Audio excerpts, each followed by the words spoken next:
Hello everyone, আসসালামু আলাইকুম। আমি সঞ্জিদা, আমার নতুন একটা ব্লগে আপনাদের সবাইকে স্বাগত জানাচ্ছি। কেমন আছেন আপনারা সবাই? আশা করছি ভালো আছেন। আল্লাহর অশেষ রহমতে আপনাদের সবার তো আলহামদুলিল্লাহ আমিও ভালো আছি।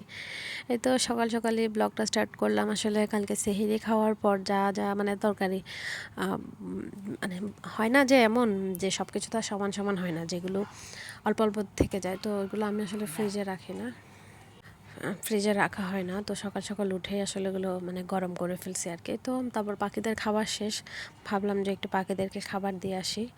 মানে ভাত দিচ্ছি, ওরা ভাতও খায়। আসলে ভালো লাগতেছে না, মন চাচ্ছে না যে একটু ছাদে যায়। তার কারণে কাপড়গুলো সব জানলাই আসলে দিয়ে দিয়েছি। মানে বাচ্চার তো জামা প্যান্ট প্রত্যেক দিনই নোংরা করে, প্রত্যেক দিন এগুলো প্রত্যেক দিনই ধুইতে হয়, এই আর কি।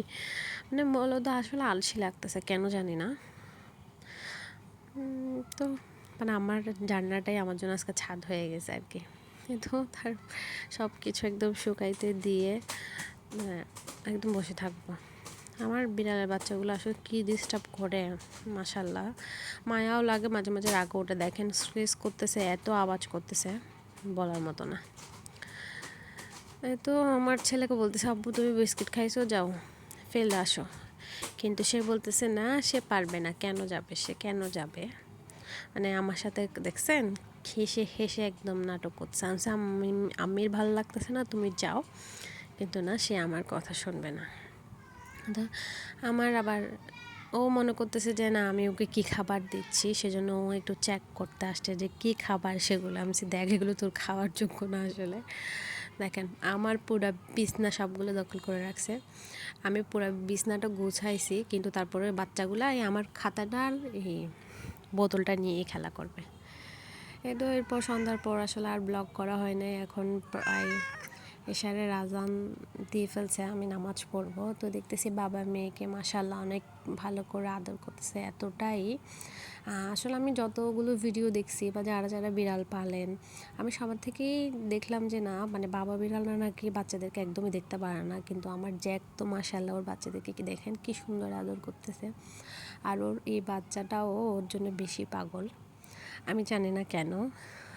হয়তো বাবা মেয়ের টান আসলে অন্যরকম। ওরা পশু হয়েছে তো কী হয়েছে, দেখেন কিভাবে যে বাবার পাশে ঘুমাচ্ছে, মানে অবিশ্বাস্য একটা। তো আমি আপনাদের ভাইয়াকে দেখানোর জন্যই মূলত ভিডিও করছিলাম। আর আমাদের একটা আপু আছে, মানে যার বিড়াল আমি রাখছিলাম ওনাকে দেখানোর জন্য। কিন্তু ভাবলাম যে আপনারাও তো আমার ফ্যামিলি মেম্বার, একটু আপনাদের সাথে শেয়ার করি। কেউ মাশাআল্লাহ বলতে ভুলবেন না, কারণ এগুলো তো আসলে নজর বেশি লাগে, বদনজর অনেক খারাপ।